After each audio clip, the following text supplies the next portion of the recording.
welcome to any first-time attendees. You can see recordings of previous sessions using the link in the email that you received earlier today. I just want to note it's one of those days where normally things go very smoothly and we're having various technical difficulties today. So the first is a lot of you didn't get the reminder email today. So I just wanted to make sure everyone knows that the Zoom link is in your confirmation email when you register, and it's the same Zoom link every single week. So if you have it once, you can just put it in your calendar for 2 o'clock Eastern time every Monday, and you will always know how to sign on. And as you know, we always share the source sheet in the chat. So that's a great way to always know where to be. And secondly, our Zoom account has, for some reason, frozen at 300 people instead of the 1,000 that it's supposed to accommodate. So we're working hard on that. If you know someone who's trying to get on, you can let them know that's the issue, but we hope to resolve that within a few minutes, and we're recording the session as we always do. So having addressed those things, we're really pleased to be welcoming Dr. Shira D. Epstein, Dean of the William Davidson Graduate School of Jewish Education at JTS and Assistant Professor of Jewish Education, to be teaching today's session called Reading the Resisting Woman as Other. Women are sadly treated as an other so often in our texts, which have been authored and passed on by men. So it behooves us in any kind of exploration of the idea of other to spend time looking at women. So we're really pleased that Professor Epstein is joining us today to do that. And as I mentioned the last time we met, we've also scheduled today's session the week of Purim. And we're looking at the character of Vashti today as some holiday learning as well. We're really grateful to our sponsors of today's session, several generous sponsors at the Tzaddik level. Thank you to Lori and Michael Gilman. Thank you to Diane Schroederman, and thank you to Jane and Rabbi Jerome M. Epstein, sponsoring in honor of their daughter, Professor Epstein. Thanks so much to all three of these families. And if you are feeling inspired by this opportunity to engage in Jewish learning with JTS's outstanding scholars, we invite you to consider partnering with us by sponsoring a learning session as our sponsors have today. We have 2 sponsorship levels, Chacham at $540 and Tzaddik at $1,000. To learn more, you can email learninglives@jtsa.edu. So just some process instructions for today. Professor Epstein is going to pause a few times for Q&A, and as you may know from previous sessions, to send in a question, you send it to me, Rabbi Julia Andelman, via the chat at the bottom of your screen. The chat is set just so that you can contact JTS staff. So you'll send your questions directly to me. We do have an exception today. Dr. Epstein is going to give us a couple of prompts. And at those points, we'll open the chat for everyone to chime in and see what everyone else is writing. So again, for questions for Dr. Epstein, you send those to me. And if you have technical or logistical questions, you can initiate a private chat with Lynn Feynman or Tani Schwartz-Herman. The sources for today's class were in the email that you hopefully received, and we'll also be posting them. And I think that's it. So let me now just formally introduce Dr. Epstein. So in addition to being Dean of the William Davidson Graduate School and Assistant Professor of Jewish Education, as I mentioned, she has received multiple fellowships, grants, and awards in her field, and has published numerous articles and lectured widely about issues in Jewish education and gender equity. Her research explores ways to support educators in reflecting upon their practice through a gender lens. She was founding project director for Addressing Evaded Issues in Jewish Education, and she co-developed Evaded Issues in Jewish Education, a resource guide for Jewish educators, and the Educational Jewish Moments methodology. So thank you so much, Professor Epstein, for teaching us today.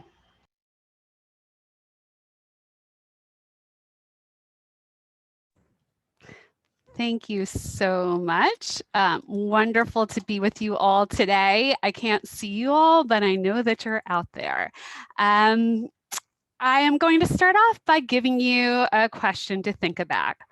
Think back to a time when you were younger. Your first experiences with the Megillah, whenever that was, with Purim carnivals, whenever that was, with costuming for Purim, whenever that might have been.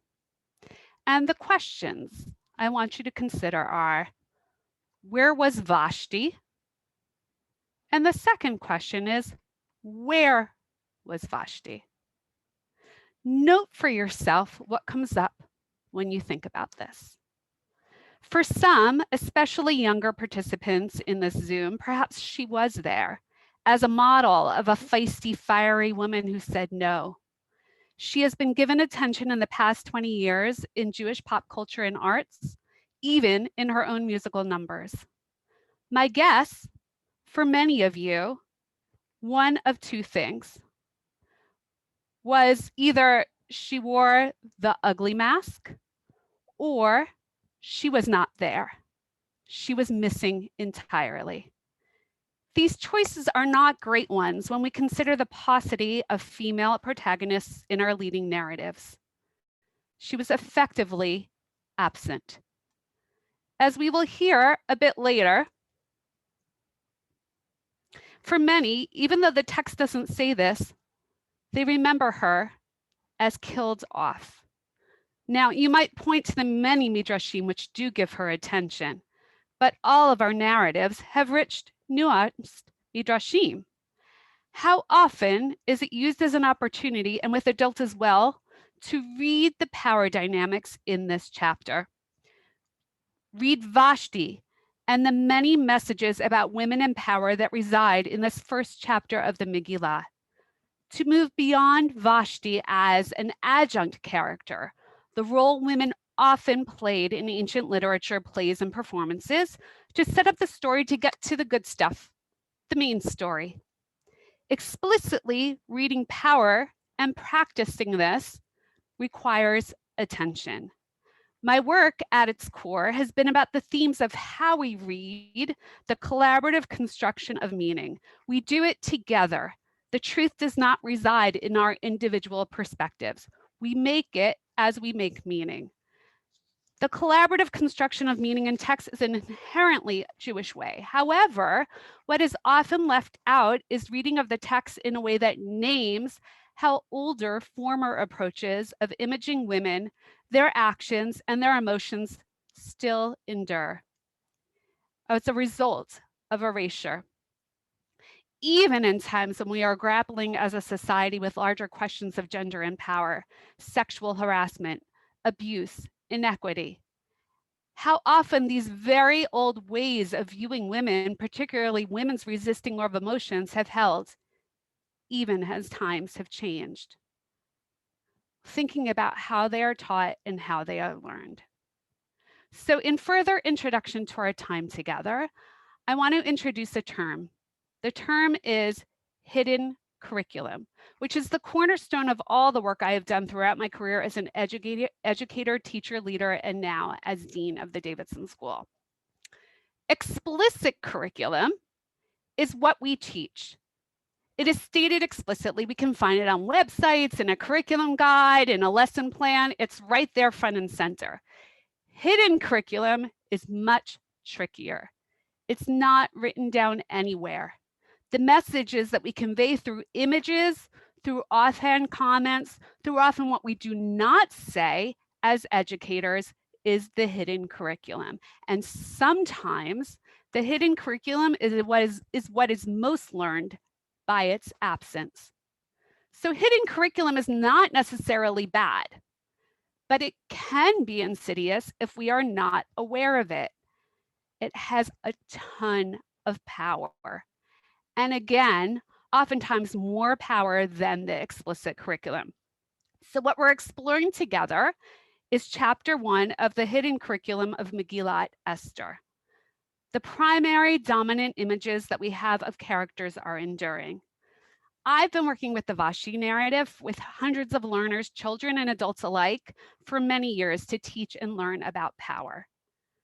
Now, the Vashti, as I just said, over the past decade or two, We've reshaped the image in many ways, certainly in liberal communities. She has been reclaimed, been very popular, a standard bearer for strong women in songs, plays, and we'll look at that a bit later. What we're going to look at together is the hidden curriculum of the Vashti narrative in the image, but also of the emotions connected with Vashti as read through a gender lens. And we're going to think about the performing of gender through emotions. The emotion of anger. When is it okay? When is it read as anger and when is it silenced?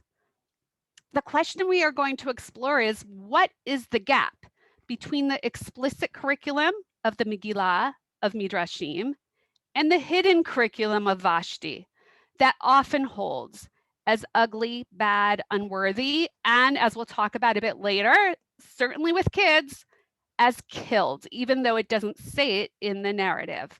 The gap between what exists in the pantheon of literature and what we learned and understand as Vashti or did not learn is what we will explore today and consider the why of what was learned and not learned.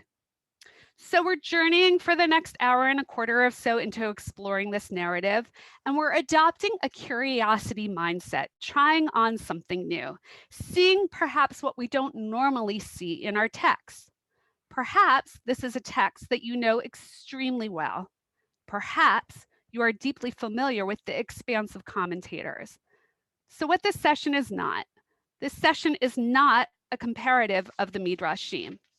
What is this session? A frame for exploring the text with a gendered reading. What I am going to suggest is that we look at the lens of power, and I'm going to introduce another layer of talking about power, which is the word status. Power is often viewed, especially when reading our texts, as a noun, a state, a commodity. I have it, I don't have it. They have it, they don't have it. What happens when we read the nuances and shifts of power, which are often micro shifts, often even barely visible until we really look closely? That is status. We observe and we name them. Status, as you might realize, is ever shifting. Anyone who knows or has studied theater knows a scene goes on as there are changes in status. It is never static. Even to the outside person who might say, this group is powerful, this group is not powerful, there are ways that people who feel less powerful push against others when they feel low status. So, for example, a parent punishes a child and takes away a privilege. That parent is high status. They have power. But what happens when a kid sneaks around the punishment and, for example, watches a YouTube video underneath the covers at night on the iPad? This is in no way taken from my personal experience as a parent. That is a shift in status. Even those less privileged, it can be less binary and cut and dry when we view dynamics through the lens of status moves. We begin to see how disempowered people employ tactics to resist the othering, and then how they are taken up by those with more power when they do that. Well, what we'll see, and as we know, is there's an immediate attempt to push that status back down. I posit that when you bring in status to the reading of this story, it expands how we can read the actions of the characters within a context of power and control, as well as how it can shift back and forth. It helps us to view resistance and related emotions such as anger as attempts to push against control. In this way, it offers a way of reading text through a lens of performing gender. So with this status lens, whose anger is allowable, whose anger is high status, and whose is low status, who must be pushed down in order to keep stasis in power dynamics. So as our way in, we're going to try something a little bit different. We are going to engage in an exercise which is called beholding. I did not invent this. This actually comes from contemplative practice literature. Beholding is when we look at an image and we really look, and we look to see what we see. This might feel obvious in an age and a stage of life and in our culture where we're constantly bombarded with images. Beholding asks us to really see. Notice. Even if you do not know the story well, it's okay. We're all starting from our own perspectives of what you see. So we're going to look in just a second, one after another, at two different images of the Vashti story. These are artistic renderings from the 1800s. So the first one, which you either have in your source packet or we'll put up on the screen.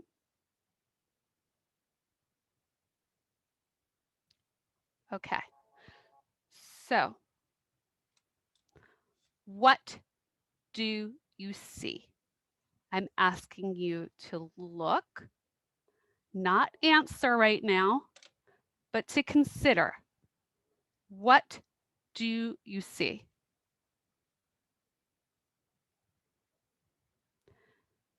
Now consider, what else do you see?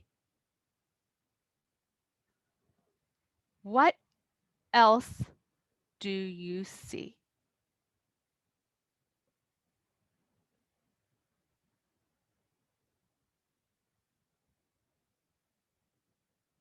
And now we're going to look at the second image.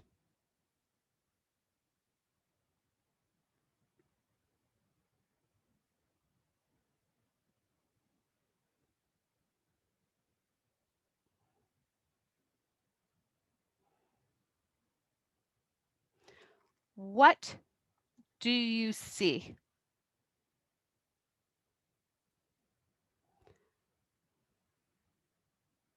And what else do you see? These are the two questions of beholding. What do we see? And what else do we see? And now we're going to take the images off, and you can put in the chat, if you so desire, what did you read as Vashti's status? It can be one or both of the images. Just align, what did you read as Vashti's status when you looked at these images?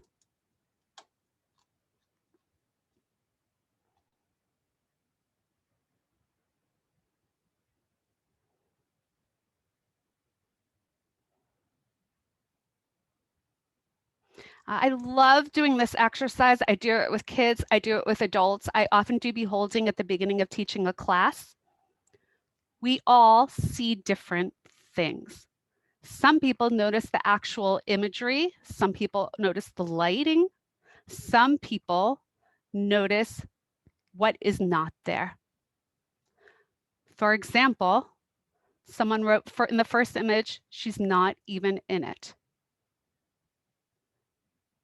I've done this first image with others before who have read that she was in the corner, and other people said, no, she's not in it. They see different things. Bathed in light, so the use of light and dark. That the king wasn't in the second image. She's being revered. She is strong in the first image, looks sad or like a victim in the second. Those are just a few examples, and you can continue to look through. Empowered in the first, humiliated in the second. Well, again, this might feel obvious when we all think that we know who this character is, that these are two visual interpretations with very different results of how they image her status. Again, if it's done in the visual or representation of the hidden curriculum of Vashti, how does that trickle down to us of what we understand as Vashti's status? Let's take another few seconds for anyone else who wants to write. And then you can continue to look through the expanse of how others interpret it. And as you look through how others interpreted Vashti, consider, Is it similar to what you saw? Or did they see something entirely different? There is a large expanse here in what people saw in the status of Vashti. So now we are going to move to the text, the written text. Notice this as well. I didn't start with the written text. We started with a visual. That is a text as well. It can often help us to move beyond our preconceived notions of who a character was in the story. So I'm going to read through the text of chapter 1, and I am going to encourage you and invite you to think as I read 6 different groupings of passages. What is the status? What is the status move in those passages? So where do you notice power moves and where do you notice attempts to exert power when Ahasuerus or Vashti are pushing back against the sensed loss of power? I'm going to read the text in 6 blocks and I'll pause after each one to ask you to self-note who has high status. Okay, so the first one is verses 2 through 5. And I'm going to read in the English. Feel free to look in the Hebrew, and then I will be pointing out some Hebrew passages a little later on. In those days, when King Ahasuerus occupied the royal throne in the fortress Shushan, in the 3rd year of his reign, he gave a banquet for all the officials and courtiers. For no fewer than 180 days, he displayed the vast riches of his kingdom and the splendid glory of his majesty. And verses 7 through 8, royal wine was served in abundance, as befits a king, in golden beakers, beakers of varied design, and the rule for the drinking was no restrictions, for the king had given orders to every palace steward to comply with each man's wishes. So consider who has high status in this first group of passages. What did you notice? The second group is verse 9. In addition, Queen Vashti gave a banquet for women in the royal palace of King Ahasuerus. Consider, what did you notice? Who has high status in this verse? The third set of verses, verses 10 and 11. On the 7th day, when the king was merry with wine, he ordered the 7 eunuchs in attendance on King Ahasuerus to bring Queen Vashti before the king, wearing a royal diadem to display her beauty to the peoples and the officials, for she was a beautiful woman. Consider the status relationship and who has high status and who has low status in this grouping. Because verse 12 is the one, if we know this chapter, that we often focused on. But we focus on it decontextualized from the larger status shifts, I posit. Verse 12, but Queen Vashti refused to come at the king's command conveyed by the eunuchs. The king was greatly incensed and his fury burned within him. Vayiktsov hamelech mo'od v'chamato ba'aravo. The king was greatly incensed. Who has high status? Who has low status? And are there any shifts even in this one verse that you note? The next grouping, verses 13 through 22, I'll read different parts of it. Then the king consulted the sages learned in procedure, his closest advisors. What, he asked in verse 15, should be done according to law to Queen Vashti for failing to obey the command of King Ahasuerus conveyed by the eunuchs. Thereupon, Memucan declared in the presence of the king and ministers, Queen Vashti has committed an offense not only against your majesty, but also against all the officials, against all the peoples in the provinces of King Ahasuerus. Let's focus in on these and what we hear around status and what is done in a power control way to maybe rebalance the status.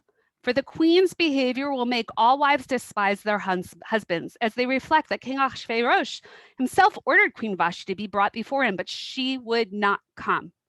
This very day, the ladies of Persia and Media who have heard the queen's behavior will cite it to all your majesty's officials, and there will be no end of scorn and provocation. If it please your majesty, let a royal edict be issued by you, and let it be written into the laws of Persia and Media, so that it cannot be abrogated, that Vashti shall never enter the presence of King Ahasuerus, and let your majesty bestow her royal state upon another who is more worthy than she.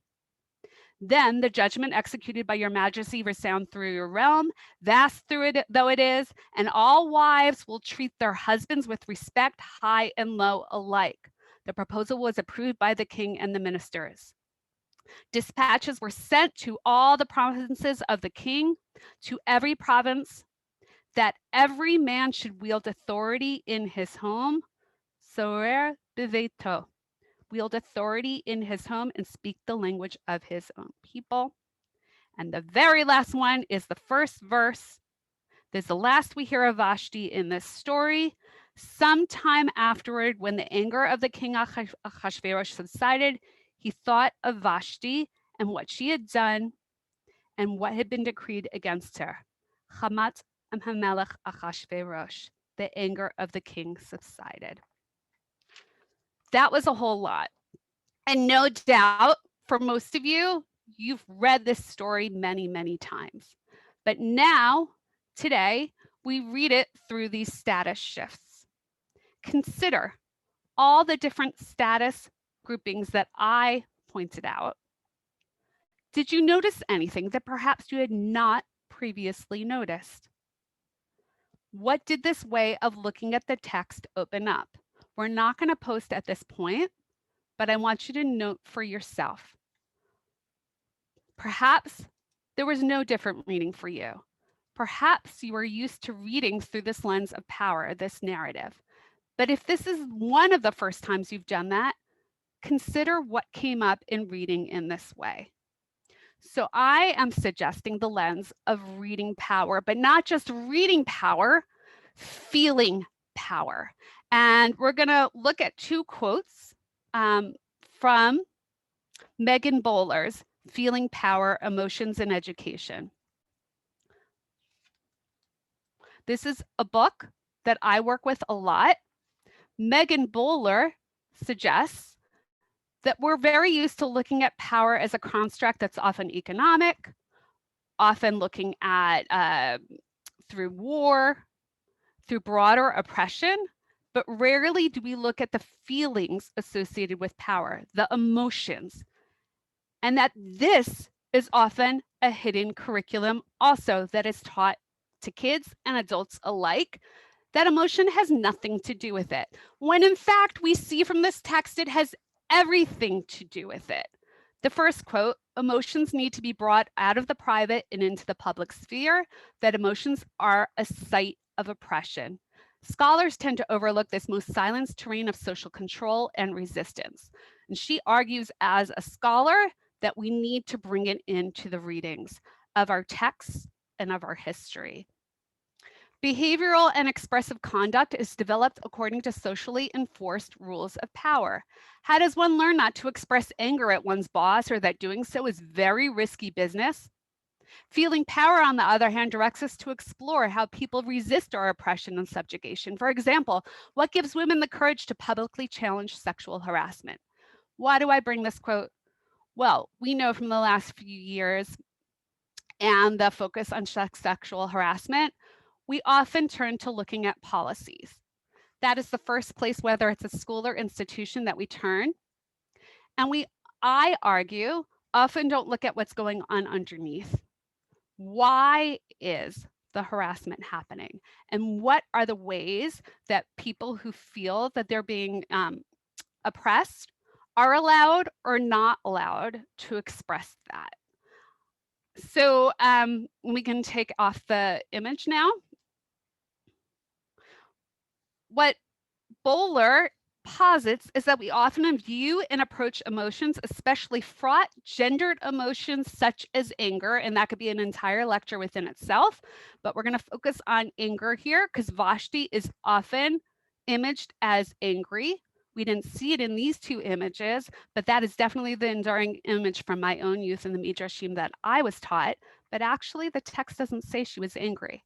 It does, however, say that Ahasuerus was not only angry, he was incensed.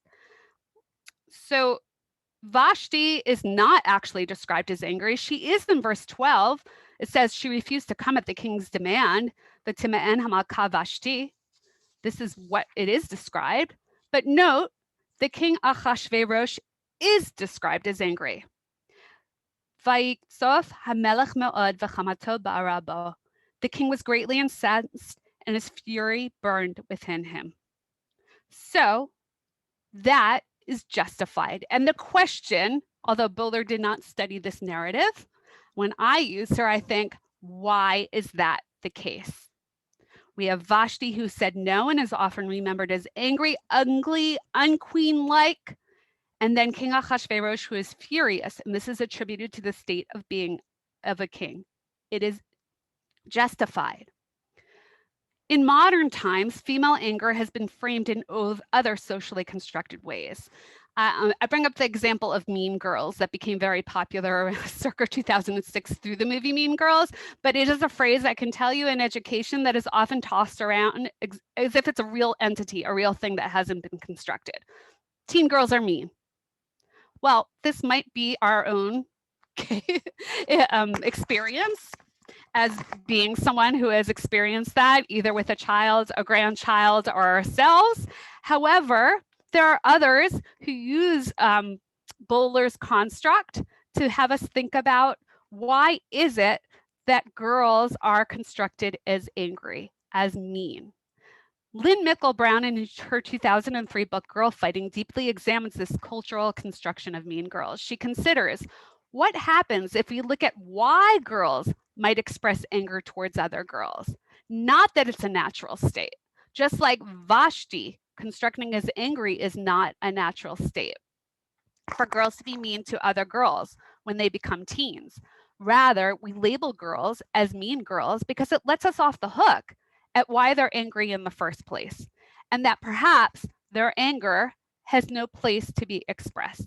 In the same way we saw in the Bowler quote, oftentimes people who are subject to sexual harassment or abuse don't have a place to share that rage.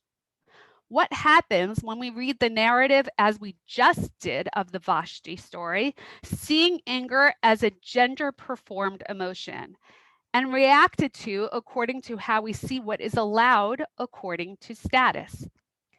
In this story, female perceived anger is dangerous. It poses an existential threat to the king's status. And for those who have studied feminist history, women historically have throughout time been put in this impossible and untenable bind with anger. It's a binary that stretches far, far back. We saw it recently in Mary Beard's work, Women in Power, that in Greek times, there was a binary of compliance or literally being imaged as the Medusa with snakes coming out of her face. The Vashti, I argue, is the binary of compliance or ugly, a pariah. Now, one might counter this and say, but actually some of the Midrashim show X, Y, and Z, fill in the blank. But the Midrashim show that she was this, that she was that. We have to ask ourselves then, why does the hidden implicit lesson of Vashti hold? She is either erased or there must have been something that was in her no, that was in her resistance that caused her to be abominable. Her refusal to come is interpreted as anger, which is anathema. So now we add the layer of considering why. Why Davar Hamaka, which is the phrase used several times, is a problem. In English, it is translated as the queen's behavior. What is it in the labeling of her behavior that makes her so revolting? Verse 22, Soer bebeto, that every man should wield authority in their own home. So I'm going to stop here and pause. And if you have a specific question, please send it in the chat. And we'll take time for a couple of questions. Great, thank you. So just a reminder for those who came on late, if you want to, we apologize for that technical error that prevented you from getting on at the right time. But if you want to ask a question for Dr. Epstein, you can send that to me, Rabbi Julia Andelman, in the chat. Dr. Epstein, I wanted to share a question from Alan Halpern and riff off of it a little bit myself, if that's okay. So Alan's question is there a difference between status and power? Vashti has the power to say no and sufficient power to scare the advisors. She doesn't have the power to make laws or reset norms. Part of why I love that question is you mentioned your child before, and we have kids similar in age, I try to explain to my son that even though I think Alan's distinction is very helpful. Right? I'm in the position to make the rules, but he actually has a lot of power when he decides whether or not to heed what I'm asking him to do or not do. It's up to him to decide, is the evening going to go smoothly, or are we going to have a blowout because he refuses to go to bed? And so I'm just thinking, from your hat as an education, a scholar of education, in terms of kids and parenting and grandparenting, is there a way to translate these subtleties that's effective for kids in a way that they can learn the difference between status and power as they grow up, which I think is an important distinction. Absolutely. Thank you for that question. I love talking about this. In a few minutes, we're going to hear another concrete example from working with kids that I think will take this even deeper. But to introduce that, this is a good way I can actually segue a little bit in. For my dissertation research, I worked with 5th and 6th graders. And we eventually, and you'll hear an example from this, we looked at texts such as the Vashti text to look at status and power. But what I realized very early in my research is that they actually didn't have this language for even talking about the two. Power, I see as the umbrella. Status is the way into really looking at it, again, as not this person has it, this person doesn't, that there are constant subtleties.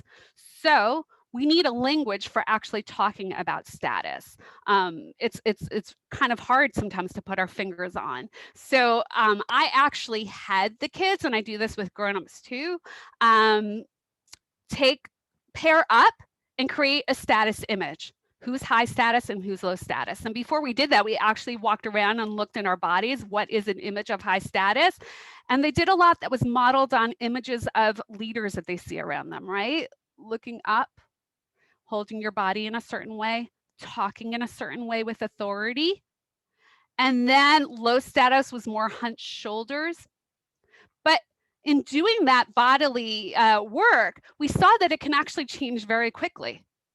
It can change in the snap of a finger, that we can shift how we view ourselves as high or low status, or how we view others. And a concrete example of another one of that builds off what you just asked, Julia, is they did one of a principal and a kid in school. At the time, this was a while ago, the phrase talk to the hand was very in, right? Talk to the hand, I don't want to hear from you anymore. So what they imaged was a principal pointing. A girl was in trouble. Now that person is high status. The principal has the authority to punish. But what happened? They did the girl talk to the hand. So in that way, she was challenging, because we all know what happens when someone challenges our power and authority, whether it's a kid yelling at us, or someone not listening to us, or a group breaking off that we lead deciding to do their own thing. That's them taking back some power. So when we break it down into these smaller pieces of looking at status, we can see that power is the umbrella. I don't think anyone would argue that a group of kids that's being graded has the most power. However, what happens when it's not seen constantly as I am making you behave? We're going to talk about parenting and kids. We're going to talk about these rules together. So going back to the Vashti story, the king had the power to say, you're going to be punished. The queen there felt the power to say no, but it was pushed back on. Do you want to take some more questions? We have a Yeah. lot. Yeah, Okay. we have time for a few. Great. So a few people are commenting on how the king's reaction, and maybe it's being emphasized by all the men around him, is coming from a place of fear, concern about loss of power, potentially feeling of rejection and weakness and insecurity that may come with that. So I wanted to know if you wanted to comment on that. Sure. And I'll just say, I don't know if this is for anyone else. Julia, I can see you boldly in my screen, but I don't see me as speaker. So I don't know if that is the case, is how it's being recorded. If it's not a problem, just ignore it. It's being recorded the right way. Okay. Okay. So yes, I'm glad people brought that up, because that goes right back to the Megan Bowler. Oftentimes we look at power and we think of it as an entity that is absent from the emotions connected to it. And in fact, all of our biblical narratives, every single one of them, point out a loss of either fear or a loss of a fear of losing something, or a fear of not getting approval. I did a lot of work with the same group of kids with the Genesis stories. And those narratives, their dualities, someone is getting approval and someone isn't. And how does the other person react? Well, we know with the Cain and Abel story how that goes, right? The kids were very apt at talking about competition. So all of those stories are set up around competition. Now, one could argue here with King Ahasuerus, in Esther's moment of saying that she won't come, there is a competing for who's going to be seen as in charge. And we see that later from this ruling, right? Because she's going to tell all the friends are going to find out, and then what's going to happen in those households. So it's a fear of the loss of status. Now, we don't have to look very far in our modern day government and culture to see when people feel that somehow the slippery hold on power is waning, that there's going to be some reaction, right? But it comes from the fear. At another point, and this could be a whole other lecture, I did a whole exploration with the kids on Moshe and his fear that actually he wasn't going to be listened to, that no one was going to follow him, all his fears that he says to God. So I'm really glad people pointed that out, because fear is very often at the root of actions of power and control. And often it's actually not named. And I'm arguing we need to get better at naming the emotions, especially with kids, if we want them to be adept when they grow up at noticing power. Thank you. You tell me when you want to stop. Let's take one more question. Okay. All right. So I have questions there are a few questions about race, and I'm thinking maybe we'll do those in the latter part. So here I want to share a comment from Lori, who writes that Vashti's non-compliance was interpreted as anger when it may have been just a sense of needing to preserve her own safety and dignity. Yes. So I've used this narrative a lot. As you can see in my bio, my earlier work before I even started at JTS was writing curricula for JWI at the time. This was their first foray in writing curricula for teenagers and preteens around relationships. And I actually used this narrative. I also used the Sarai Hagar narrative to talk about why there might be aggression towards another when we feel a loss of status. But I also used it with adults a while back, many times, to talk about cycles of abuse. So anyone who has either witnessed, experienced it, or educated around it knows that it's often what is used as a power and control wheel, right? So we don't talk when we're educating either kids or adults alike to look at power in relationships. We don't look at it also there too, not as a binary, but there's a wheel, because often the power and control in abuse starts out small, and then over time it grows. So here too, what I'm hearing behind the question is, as we know, there are multiple interpretations of Vashti. And some would argue that it's really layering on just a feminist perspective to say that she was a victim of abuse and that actually wasn't there. I'm not telling you how you should or should not look at this and whether you should or should not look at through a feminist lens, but I'm noting that for many people that resonates, this feeling of something was being taken away from her, or that she was being forced, and then again, going back to the theme of this series, as othered, and that was her only choice and way of being able to act out. So we'll stop here. We'll have time for more questions. I'm glad there are so many questions. I'm going to move through to another piece of this, and then we'll think about what else comes up. So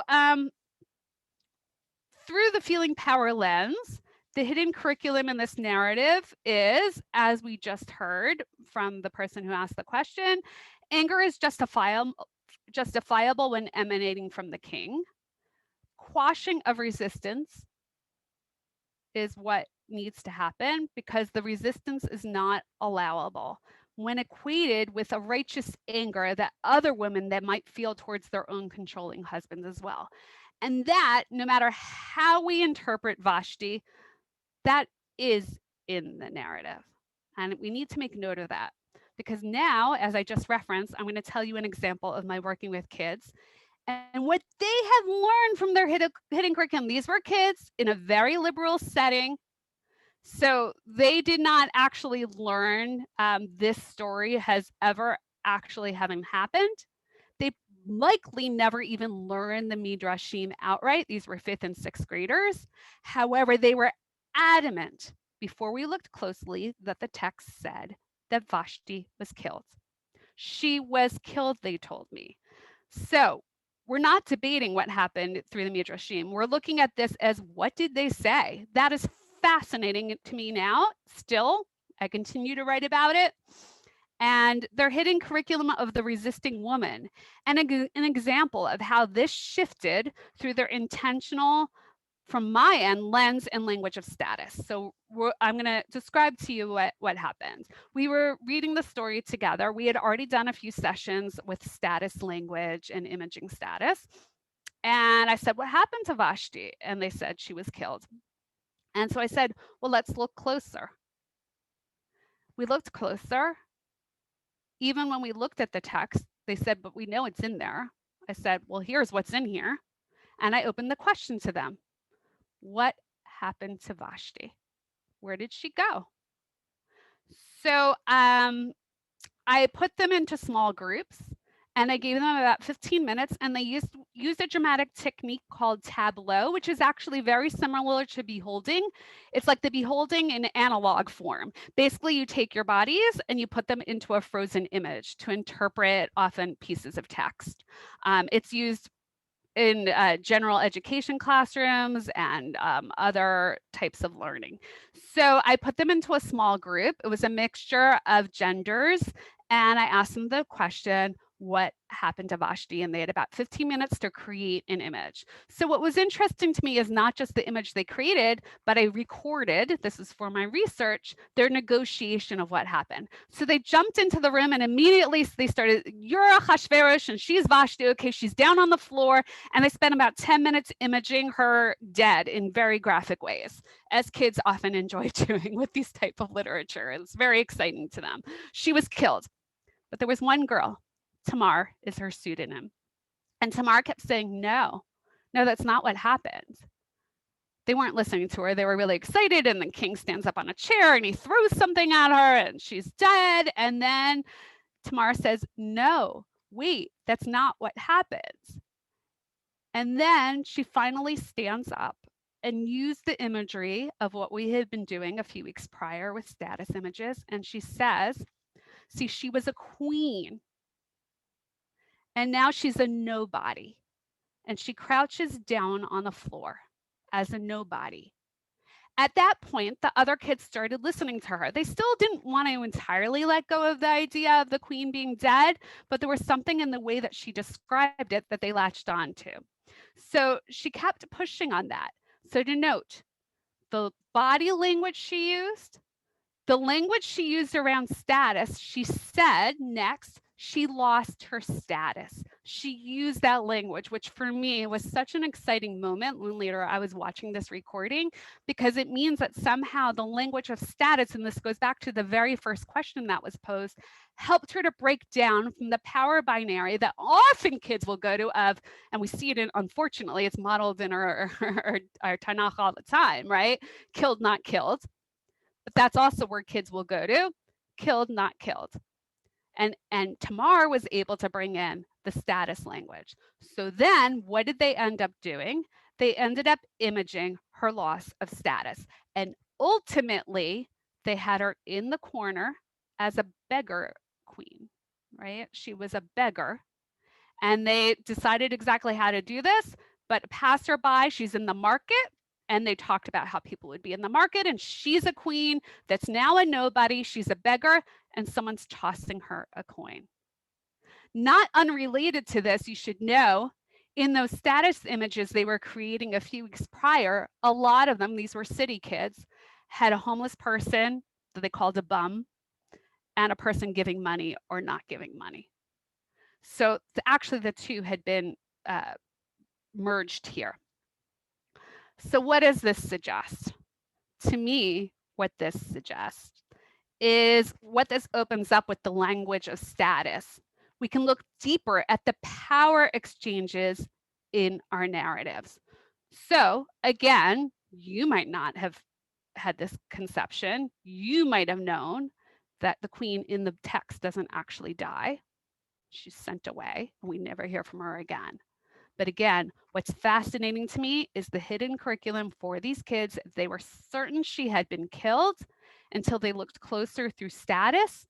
And then it was that she was a queen and now she's a nobody. Ah, well, then we can talk about power shifts.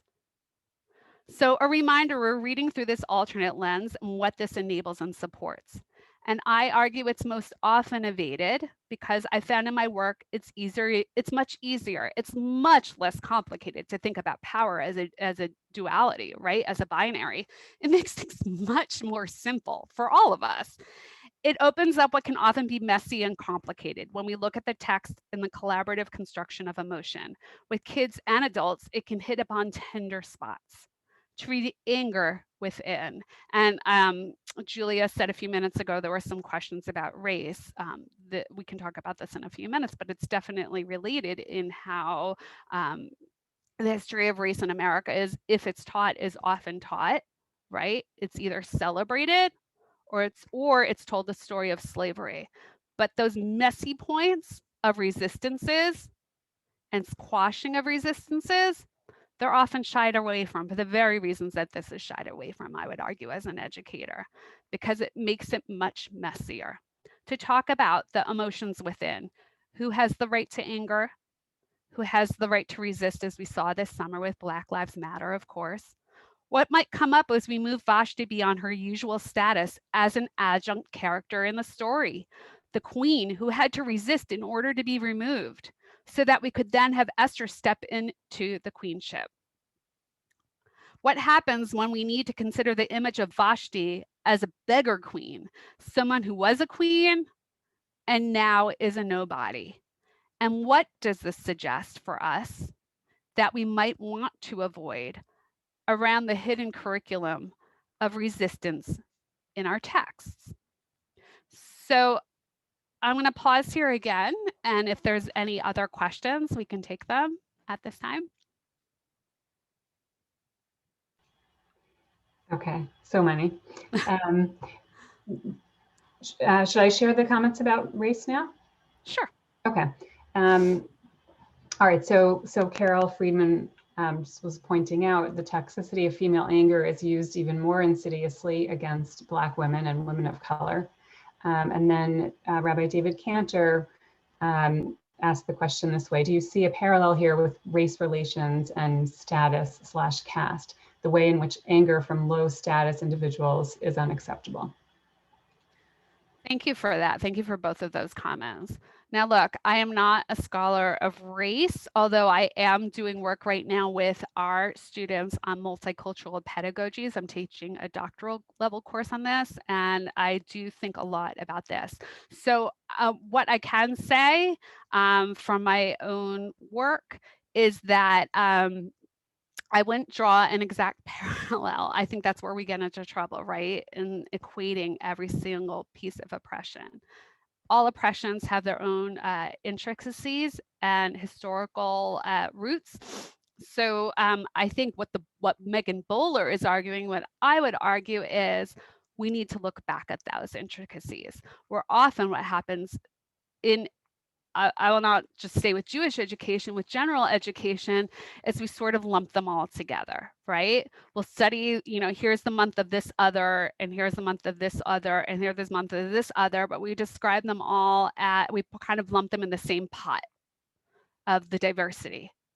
When actually, through this lens, and going back to the first question, if we look through anger, that's a great way of latching on to look at the specifics, particularly around race, as you describe, because you're 100% right.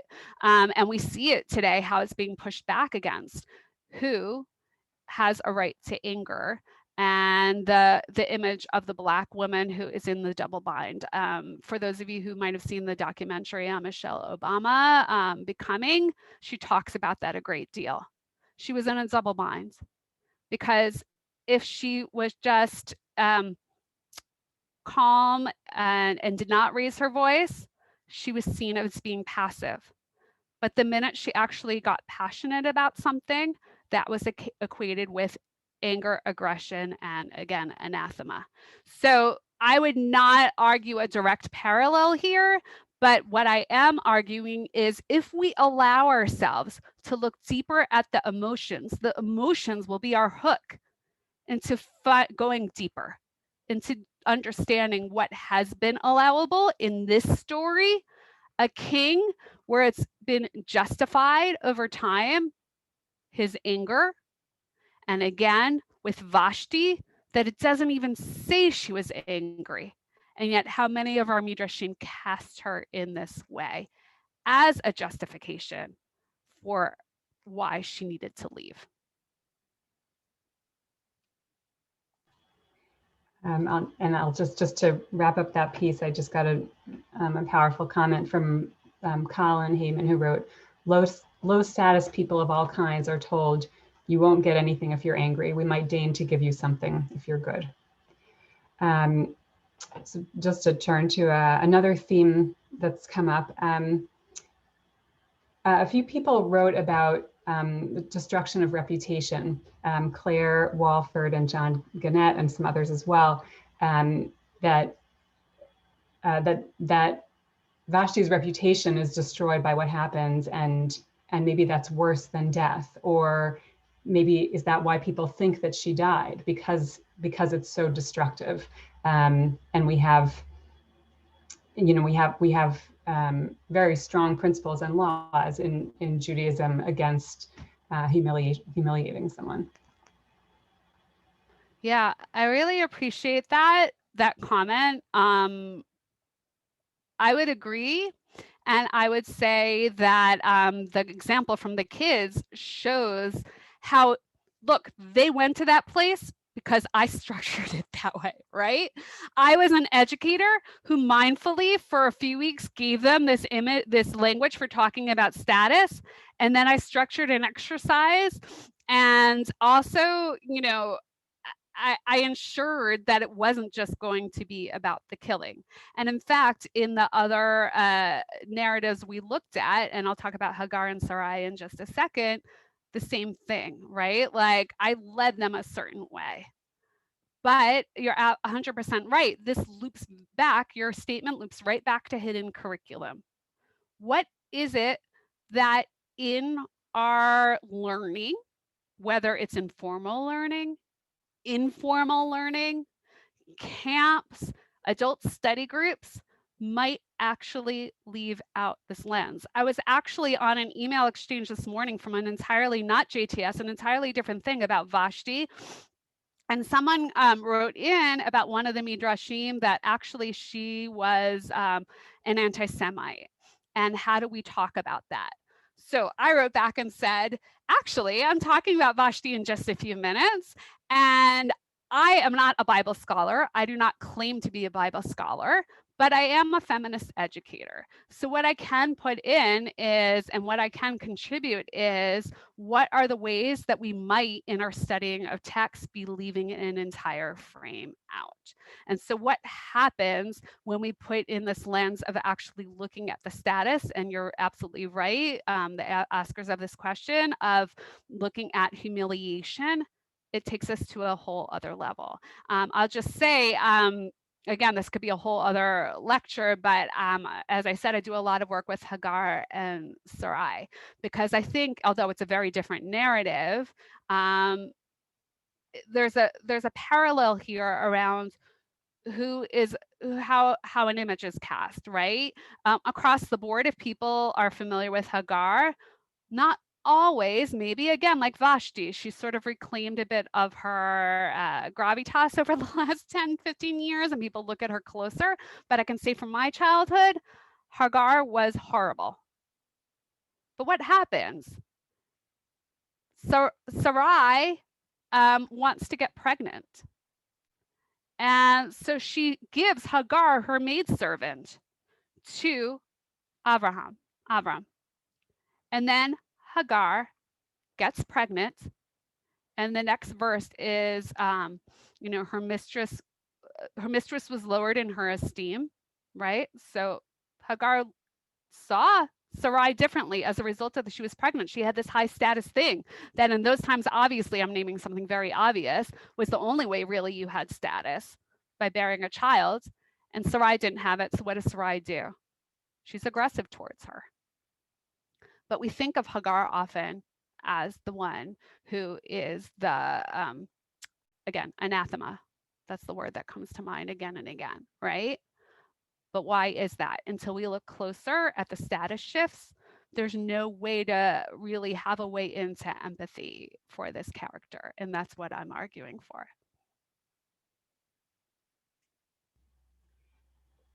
A lot of people are asking about Esther and comparing her to Vashti, wondering, why things go so differently for her, or what do we learn from, how do her actions reflect on how we see Vashti, or on even how she sees Vashti. So let me just share a few of those. So a few people commented on Esther and Mordecai, for that matter, compliance with what has happened to Vashti, and maybe even is that something that should make us uncomfortable as Jews? Vashti, we assume that she wasn't Jewish, right? We've sort of, Vashti is like a nice stepping stone to this story that works out really well for the Jews. So there's that piece. There's a question about modesty. I think a lot of us know the midrash of, that the real reason Vashti refused to show up was because she was asked to appear naked. So do we? I don't know if you want to comment on that and how it's playing out in the story, and Esther is someone who comes across not only as compliant, but I think also modest. And one, John Freiberg, I like how you put it. One of the greatest features of God is that the job is taken. I'm definitely going to quote that. Isn't the search for showing humility and avoidance of power struggle, as Esther pursues, the best method to win? Meaning, things go well for Esther because she's not disputing the power structure. She's working with it. Those are a few of the comments related to Esther in the context of what you're talking about with Vashti. Great. So again, Esther also, I know that there's a new book out by Erica Brown who really looks closely at the textual sources and power. So that again could be a whole other lecture. There's so much in what you just asked, but I will point to this. You know, I went to my text sheet, and I think what's often skipped over, literally like jauntily skipped over, is verse 1 of chapter 2 is sometime afterward, when the anger of the king Ahasuerus subsided, he thought of Vashti and what she had done and what had been decreed against her. And then verse 2 is, the king's servants who attended him said, let beautiful young virgins be sought out for your majesty. Okay. Certainly I understand why with kids we skip over that the same way we skip over Hagar and Sarai, that narrative that I just shared. When I studied with 5th and 6th graders, it brought up a lot of giggles and uncomfortable discomfort, because you actually have to talk about the act of procreation. Well, here too, right? If we're going to actually look at this text, what comes in verse 2, right? Without saying it, the hidden curriculum here is Vashti was a whore, and then we're going to seek out Esther. We're going to seek out a queen who can fill this pure role and not serve as whore. And we know, again, I'm not saying anything new here. Anyone who studied anything with a feminist lens before knows that those are often only binaries that women have, right? The two choices. That, again, is another lecture too. But I think, there's so much in what you asked, Julia, that I would want to respond to. But I would say all of that, all of what you just said, yes. It's fascinating, again, like for me, it's always interesting to look through explicit curriculum, hidden curriculum lens, because that would be an interesting research project to do a survey of people, like what are the different descriptors one has of Esther. But again, going back to the Purim Carnival, dressing up, I dressed up as Esther several times as a kid. I remember there was one Vashti mask, and it was ugly. It was disgusting. Like that was what you wore if you wanted to be a witch.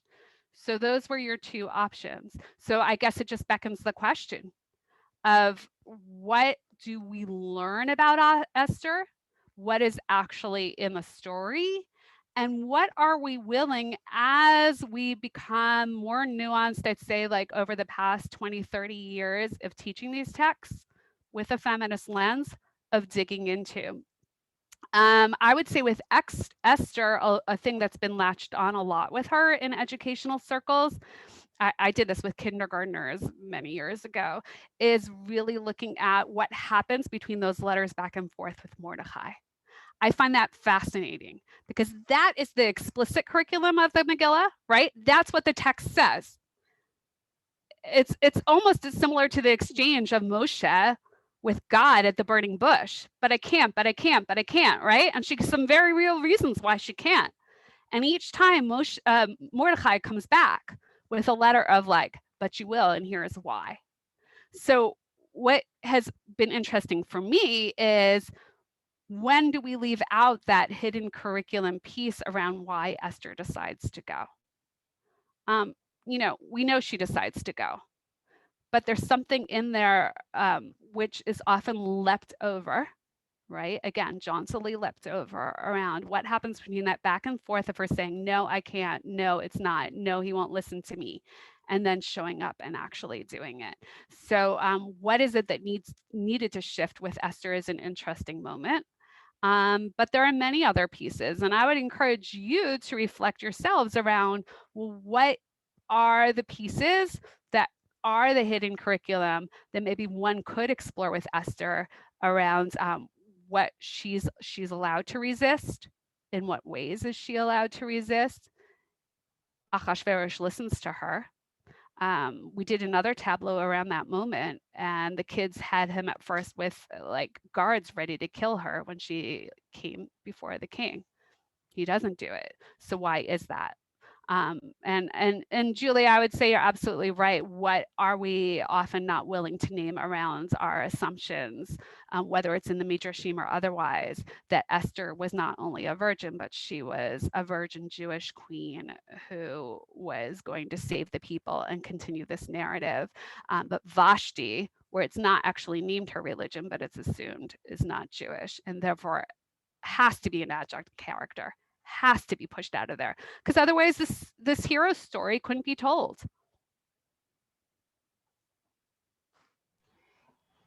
Do you want to take one more? Yeah.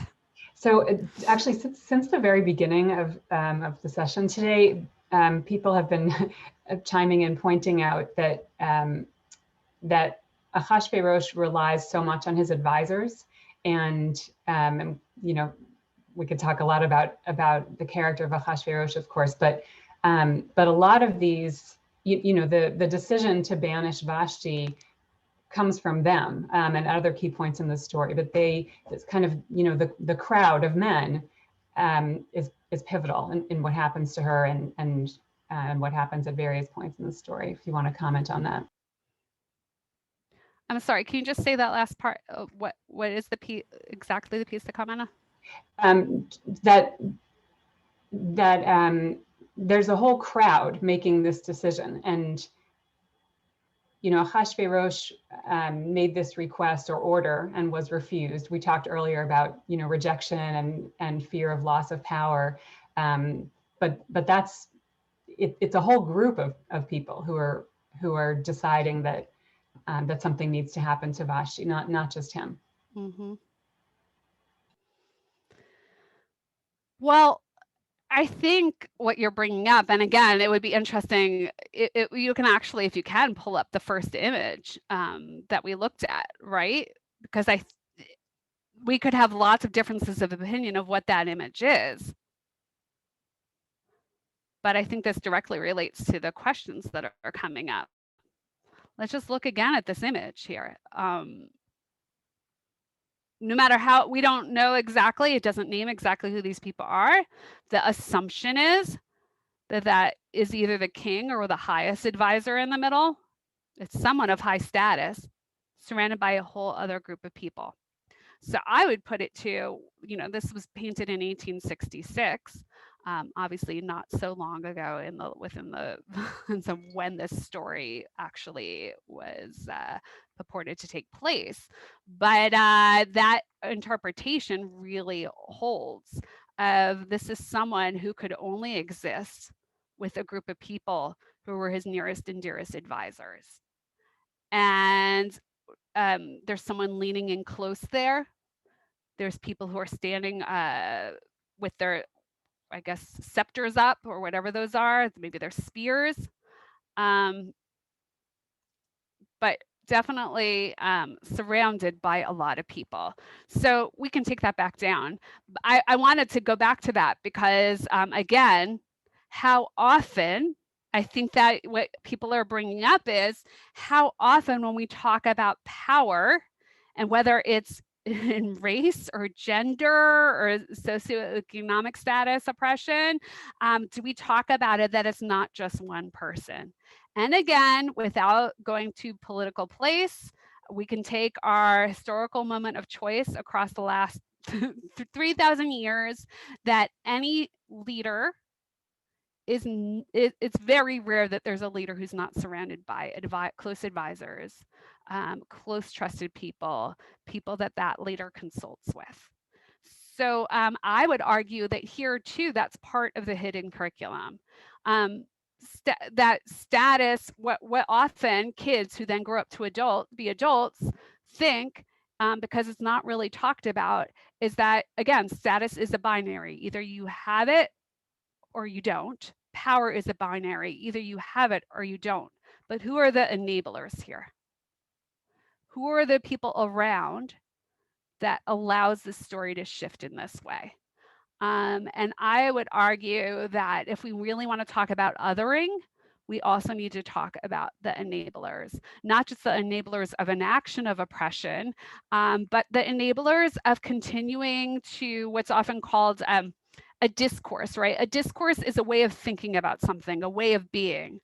So there was a discourse of what a queen should be. And the minute that Vashti did not fit that prototype, she had to be out, and it had to be this other queen.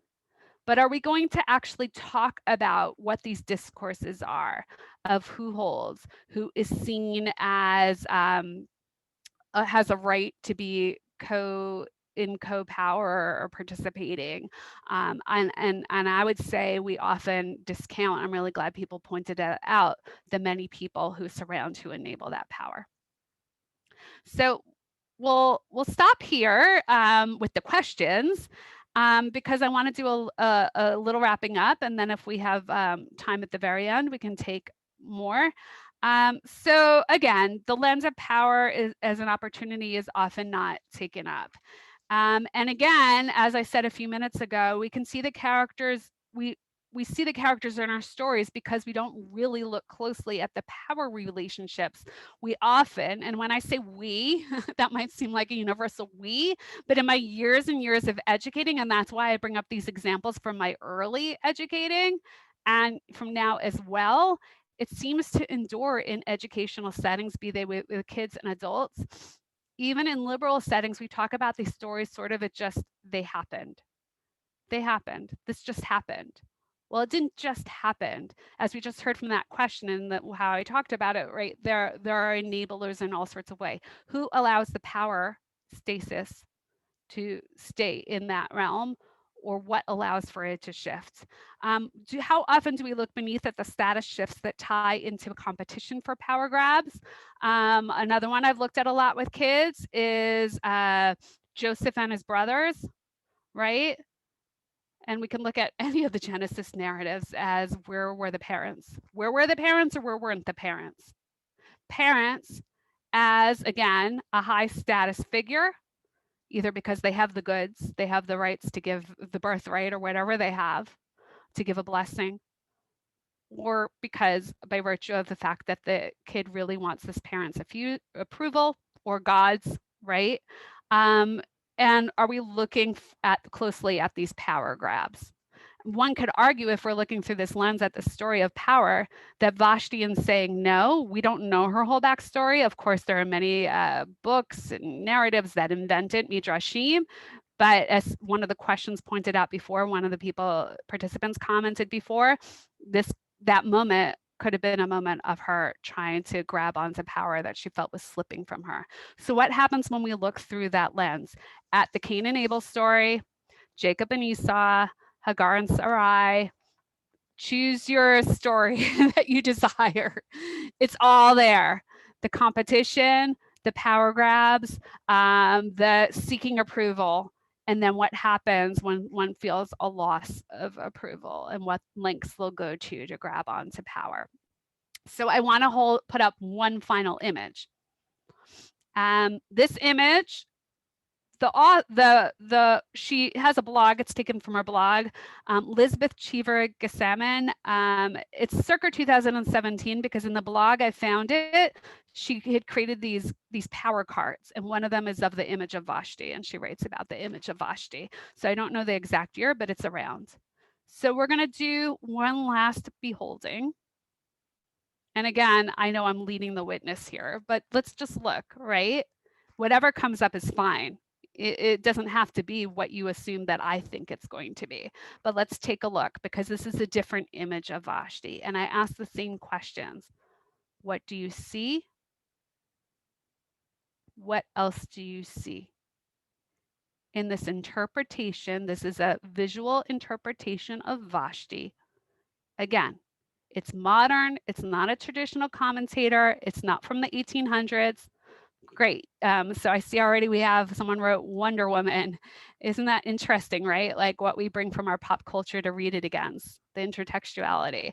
But type whatever you see. Again, it might be in the imaging or anything. Glamour, power, strength. She knows who she is, radiant, determined. I told you before, when I work with kids, I have them think about where they put their eyes, where they're looking. So consider where she's looking. ambiguous race, royal headdress, Jesus-like figure, interesting. She's alone, defiance. They're all kind of streaming down, so I don't know if anyone pointed this out, but in the right-hand corner, there is some sort of shining piece. And I'd say lower left, there's some other shining pieces. A doll created by others. Look into her eyes, that's the wonder. So again, this is you interpreting what you see. An image of diadem on her head, the headdress, halo headdress. I love these adjectives.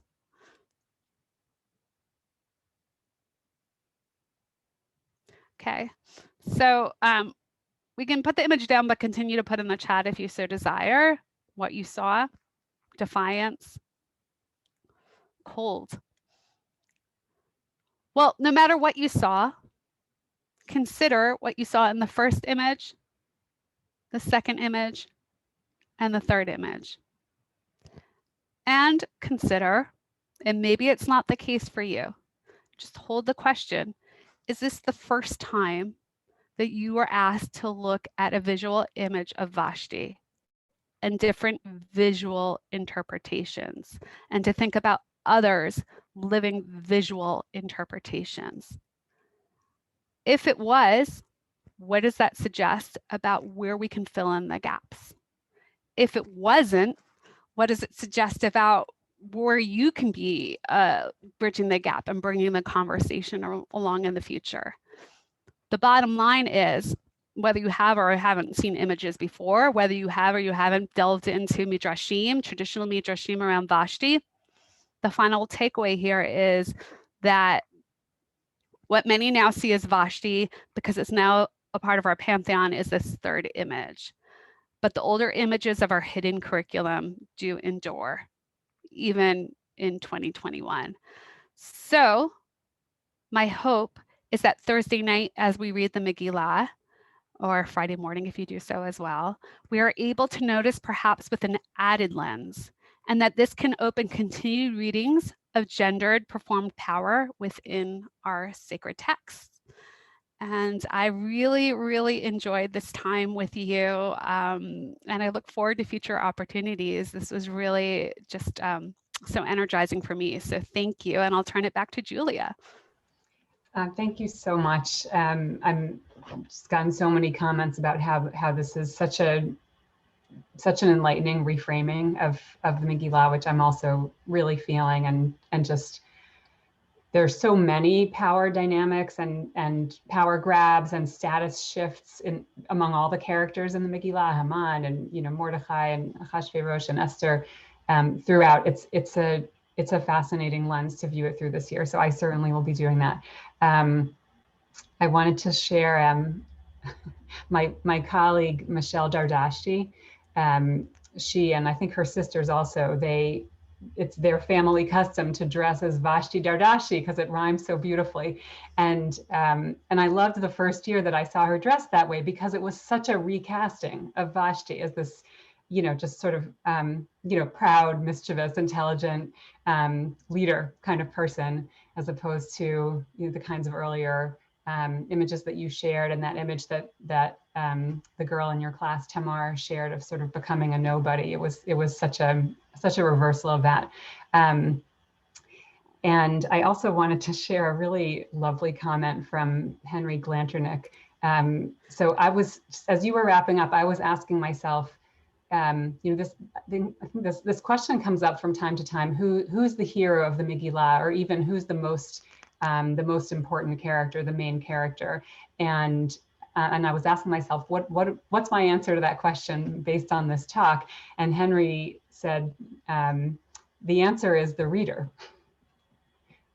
Right? I think that's what you've shown us today, that there are a lot of different levels at which to view this and different meanings that can be mined, and we have to look at it. We have to challenge ourselves to really look at it and see what's going on. Thank you. And I would say, just call out Hakaratov Henry is the chair of our advisory board for the William Davidson Graduate School. So thank you, Henry. A fitting chair, given everything that you're teaching. Maybe in just the last couple of minutes, can you tell us a little bit about that, for example, the doctoral seminar that you mentioned, and just more broadly, how are you, how is JTS training educators and future educators to, to really foreground issues of status and power in their teaching in the Jewish community? Mm-hmm. Well, everything comes in steps in time. So first of all, there's the training that we do where we have them look very closely for those who are being classroom teachers. They actually need to video themselves and look at those relationships, right? So part of what they do in their training to be teachers is they have to look, and I have to tell you, for years I taught that practicum, the pedagogy and teaching practicum for the teachers in training, and that was the hardest thing for them. For anyone who's ever taken a public speaking course or ever done any teaching and you're videoed, it's always the hardest to look at yourself, but especially when you're very vulnerable in your early years.